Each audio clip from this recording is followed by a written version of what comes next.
Hello friend, আজ তোমাদের কাছে নিয়ে চলে এসেছি আলু পনিরের একটা নিরামিষ রেসিপি। এই রেসিপিটা খুবই সাধারণ এবং সহজভাবে আমি বানিয়ে নিয়েছি, যেটা রুটি, পরোটা, ভাত এবং ঠাকুরের ভোগেতেও আমরা ব্যবহার করতে পারি। নিরামিষ দিনে একটা পনিরের রেসিপি হালকাভাবে এইভাবে বানিয়ে নিলে খেতে হয় দারুণ সুস্বাদু। দেখে নাও রেসিপিটা। এখানে আমি 200 গ্রাম পনির ব্যবহার করেছি, আর নিয়েছি একটু ফ্রেশ মটরশুঁটি, নিয়েছি চৌকো করে কেটে রাখা আলুর সাইজটা মিডিয়াম আছে। এখানে একটা মশলা ব্যবহার হবে।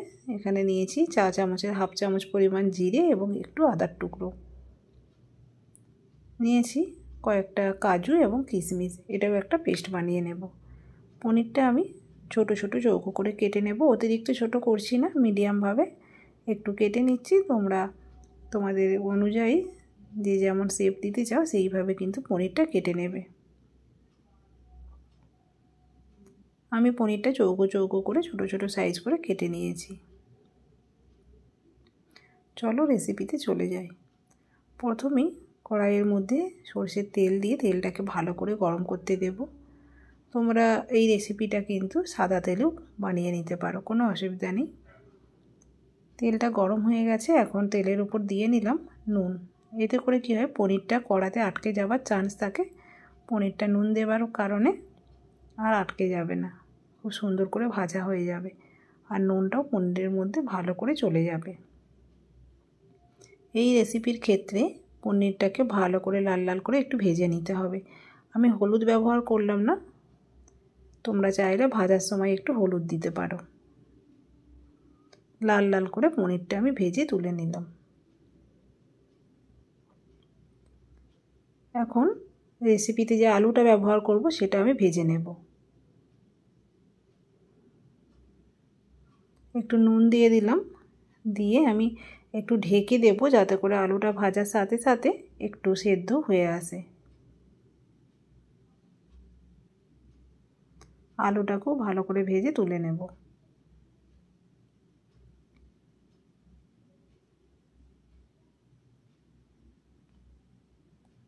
কড়াইয়ের মধ্যে আবারও তেল দিয়ে নিলাম। দিচ্ছি ফোড়ন, তেজপাতা, শুকনো লঙ্কা, 2 ছোটো এলাচ, দারচিনি, লবঙ্গ, আর দেব চা চামচের 4 ভাগের 1 ভাগ পরিমাণ গোটা জিরে।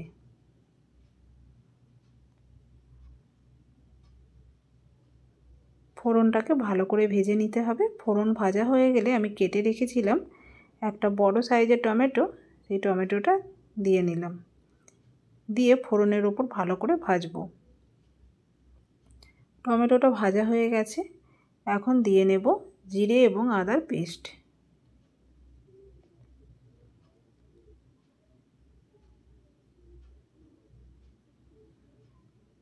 জিরে আদার পেস্টটা দিয়ে টমেটো সমস্ত কিছু একসঙ্গে নাড়াচাড়া করছি। এখন দিচ্ছি গুঁড়ো মশলা। এখানে ঝালের জন্য আমি ঝাল লঙ্কার গুঁড়ো দিলাম হাফ চামচের মতো, চা চামচের, আর হাফ চামচের থেকেও কম পরিমাণ দিলাম হলুদের গুঁড়োটা। দিয়ে মিক্সির বাটি ধোয়া জলটা দিয়ে সুন্দরভাবে কষতে দেব, ফ্লেমটাকে মিডিয়ামে রেখে। মশলাটা আমার কষানো হচ্ছে, প্রায় কষে গেছে। এখন একবার ঢাকাটা খুলে নিয়ে কাজু এবং কিশমিশের যে পেস্ট বানিয়ে রেখেছিলাম সেই পেস্ট দিয়ে সম্পূর্ণভাবে কষিয়ে নেব। এতে করে সমস্ত মশলা কষানো হয়ে যাবে। দেখো মশলাটা কষানো হয়ে গেছে, তেলটাও ছেড়ে দিয়েছে। এখন দিয়ে নেব ভেজে রাখা আলুটা।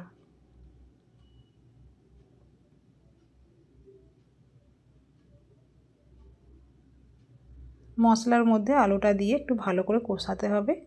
ভালো করে কষানো হয়ে গেলে এরপর আমি এখানে জল দিয়ে আলুটাকে সেদ্ধ করতে দেব।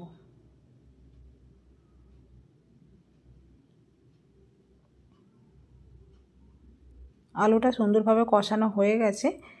যখন কষানো হয়ে যাবে এরপর আমি দিয়ে দিলাম ফ্রেশ মটরশুঁটি। এখন মটরশুঁটির সিজন, আমি দিলাম, তোমরা না চাইলে দেবার প্রয়োজন নেই। মটরশুঁটি দিয়ে বেশিক্ষণ নাড়াচাড়া করব না, একবার নাড়াচাড়া করে আমি প্রয়োজন মতো জল দিয়ে নেব।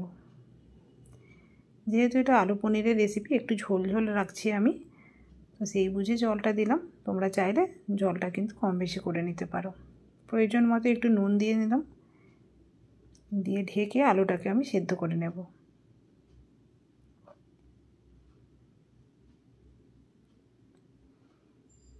আলুটা খুব ভালো করে সেদ্ধ হয়ে গেছে, চেক করে দেখে নিলাম।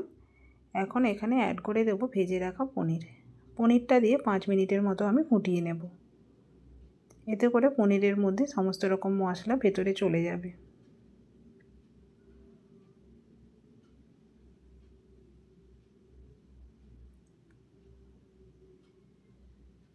এখন দিয়ে নিলাম একদম সামান্য পরিমাণ একটু গরম মশলার গুঁড়ো।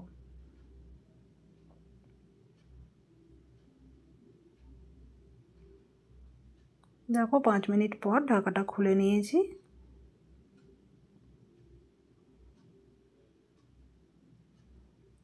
রান্নাটা প্রায় কমপ্লিট। শেষে দিয়ে নিচ্ছি ধনেপাতা, আর দেব হাফ চামচের মতো ঘি। চা চামচের হাফ চামচের মতো ঘি দিয়ে আমি গ্যাসের ফ্লেমটাকে অফ করে ঢেকে রেখে দেব। আর ফ্লেভারের জন্য আমি শেষে একটু কাঁচা লঙ্কা কেটে রেখেছিলাম, সেটা দিলাম।